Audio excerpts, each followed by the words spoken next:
Hi friends, welcome to Josh kitchen. இன்றைக்கி எண்ணெய் கத்திரிக்காய் பொரியல் ஈஸியான மெத்தடில் எப்படி செய்கிறதுன்னு பார்க்கலாம். 1/4 கிலோ கத்திரிக்காவை நல்லா வாஷ் பண்ணிவிட்டு எடுத்துக்கலாம். பெரும்பாலும் யாரும் இந்த கத்திரிக்காவை விரும்புகிறதில்ல, ஆனால் கத்திரிக்காயில் அவ்வளோ நன்மைகள் இருக்குது. உடலில் சேர்ந்துள்ள கொழுப்பை குறைக்கிறதுக்கு கத்திரிக்காய் உதவுது. இதயம் சம்மந்தப்பட்ட நோய் வராமலும் இது தடுக்குது.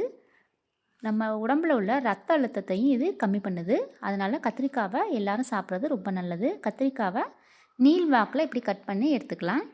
இப்போது சமைக்க ஆரம்பிச்சிடலாம். கடாயில் நல்லெண்ணெய் சேர்த்துருக்கேன். கொஞ்சம் அதிகமாகவே எண்ணெய் சேர்த்துக்கணும். கடுகு உளுந்தம் பருப்பு பொரிஞ்சதும் வரமிளகாவை கட் பண்ணிவிட்டு சேர்த்துக்கலாம். நம்ம மசாலா பொருட்கள் எதுவும் ஆட் பண்ண போகிறதில்ல. காஞ்ச மிளகாய் தான் காரத்துக்கு சேர்க்கணும்.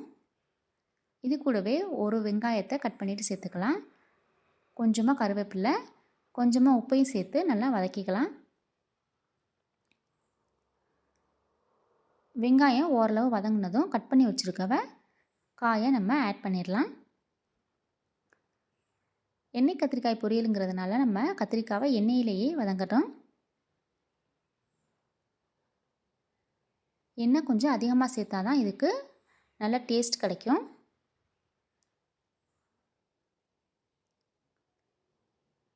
காய்க்கு தேவையான உப்பையும் சேர்த்துட்டு நம்ம வதக்கிக்கலாம்.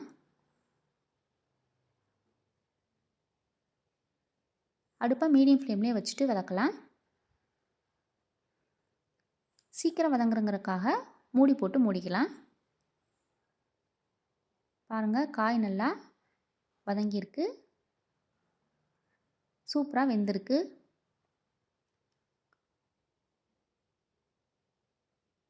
அவ்வளோதான், கத்திரிக்காய் பொரியல் ஈஸியாகவே சமைச்சிடலாம்.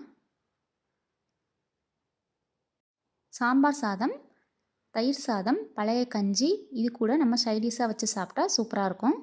Thank you friends.